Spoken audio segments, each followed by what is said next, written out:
Hey, what's up, everybody? It is grocery day here in the Bitfox Den, and we are trying to edit photos.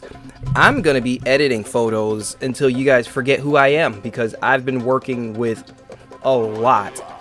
And speaking of a lot, I'm gonna bring up some images here on the screen because I want you guys to see what I've been working with. I'm at a weird dilemma. My computer crashed and I have to decide if I want to use Adobe Premiere or if I want to use DaVinci or if I want to use HitFilm Express. And so I've been kind of systematically working through stuff, each on its own. I made a commercial for a friend. He has an auto repair shop, and we used Adobe Premiere Rush, and it was pretty decent. It's actually really good for vlogging if you're already vlogging.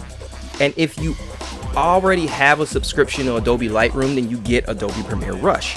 Unfortunately, for somebody like me, I need access to more effects and things like that, and I've had a lot of trouble with DaVinci, slowing, bogging down my computer and things like that. So we reinstalled Windows on this computer, and I'm slowly adding programs one at a time, and I want to find out what's going to work best for me. So over the next couple of weeks, I might make some videos and things like that to try out what's going to be the best apps and the best things to work on producing videos as well as producing photo content and stuff like that. And that got me thinking, well, what about on mobile? See, there's a lot of mobile apps out there that are made for editing photos, and I don't know how you feel about some of them, but I like to shoot in RAW. I mean, if you're a professional photographer, then you're shooting in RAW. You just are. If you're not shooting in RAW, then you're missing out on a lot of great opportunities. Maybe your exposure is off, they're way too low. You can bring that stuff back. There is just a phenomenal amount of editing that you can do when you shoot in RAW. And I recently did some events shooting with not just RAW, but with the Canon dual pixel mode. So we spent some time editing these photos at the county fair and at the dog show and at a wedding. And we're going to talk about what are going to be the best options for implementing mobile apps into your workflow if you don't want to use Adobe Lightroom.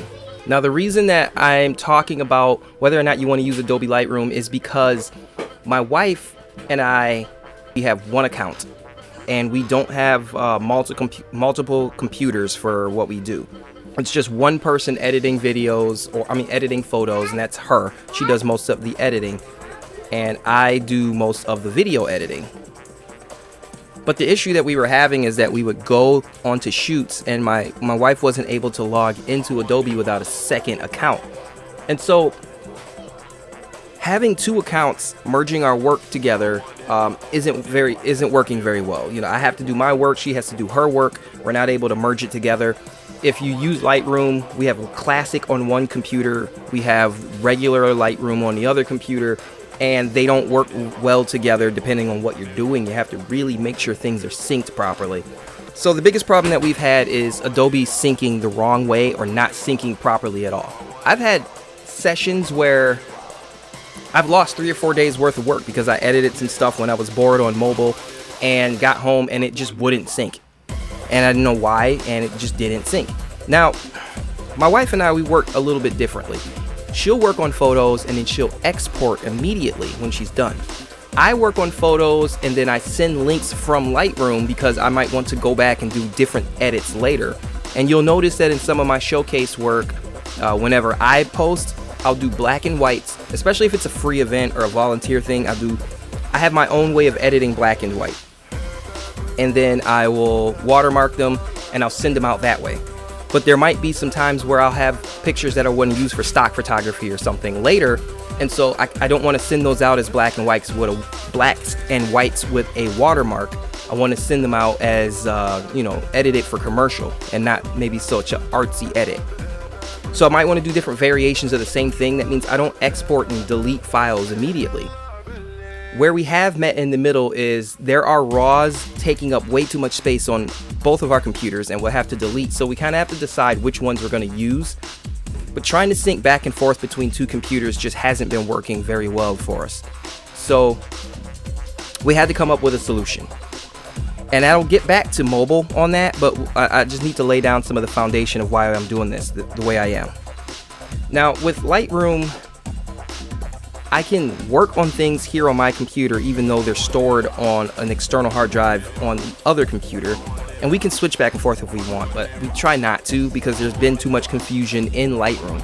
Sometimes when you keep your files on an external, Lightroom will recognize it as maybe H or G or F on one computer and then a totally different drive on a different computer, and then it won't sync, or it'll have some sort of an error, and that can be a real pain. So it's better if you're using external drives to make sure you keep that drive the way it is, or work with those files on that one drive and then transfer them to a different drive for storage later on down the road.